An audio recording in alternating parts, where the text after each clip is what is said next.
নমস্কার বন্ধুরা, সকলে কেমন আছে? আশা করছি সকলে খুব ভালো আছে। আমিও খুব ভালো আছি। তো সকাল সকাল স্নান সেরে দেখো পুজো করতে চলে এসেছি, আর পুজো আমার করাও হয়ে গেছে। আর ওই যে দেখতেই পাচ্ছ একদম মহারাজ এসে একদম উপস্থিত, আর এই যে নকুলদানার উপরে বসে পড়েছে। এদের উপদ্রবে মানে ভালো করে যে ভোগ দেবো ঠাকুরকে সেটা দেওয়া হয় না, আর মন গেলেও ঠাকুরের প্রসাদ খেতে পারি না।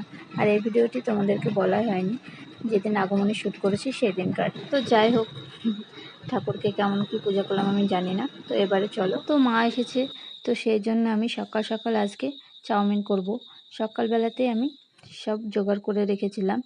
তো এই যে দেখো, পেঁয়াজ কেটে নিয়েছি, টমেটো, কাঁচা লঙ্কা কুচি সবই একদম রেডি করে নিয়েছি। তো এবারে আমি লঙ্কাগুলো দিয়ে দিলাম তেলে। তো তারপরে আমি চাউমিনটাকে একদম ভালোভাবে করে নেব। আলু আর গাজর দিলাম, আলুটা দিলাম তার কারণ একটু বেশি হবে সেই জন্য আর কি, গাজর একটা ছিল সেই জন্য। তো তারপরে আমার এই যে চাউমিন হয়ে গেছে। তো আমি এখন থেকে চাউমিনটা ভেঙে ভেঙে দিই, অনেকে গোটা পছন্দ করে, তো আর গোটা দিই না একজনের কথায়। তো ভেঙে দিলে বেশ ভালো লাগে, খেতে টেস্টি হয়। আর তারপরে দুপুরের জন্য বাটা মাছের শস্য বাটা ভাত হয়ে গেছে। তো মা ছিল বলে আমি বাইরে ভিডিও করতে বেরিয়েছি, না হলে সম্ভব হতো না। ছেলেকে বাড়িতে থুয়ে এসে এভাবে ভিডিও করা কখনোই সম্ভব হতো না। আগে শাশুড়ি মা ছিল, তো সেই জন্য আসতে পারতাম। তো অনেক দিন পরে আবার আসলাম, এবারে ভিডিও করা আমার হয়ে গেছে, বাড়িতে চলে আসলাম।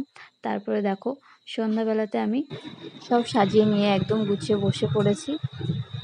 পাউরুটি, মিষ্টি, দুধ ওখানে, তারপরে সাদা মিষ্টি সব কিছু নিয়ে আমরা বসে পড়েছি সন্ধ্যাবেলায়।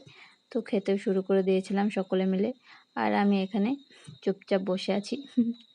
খাওয়া দাওয়া হয়ে গেছে, এবারে বসে একটু আরাম নিচ্ছিলাম।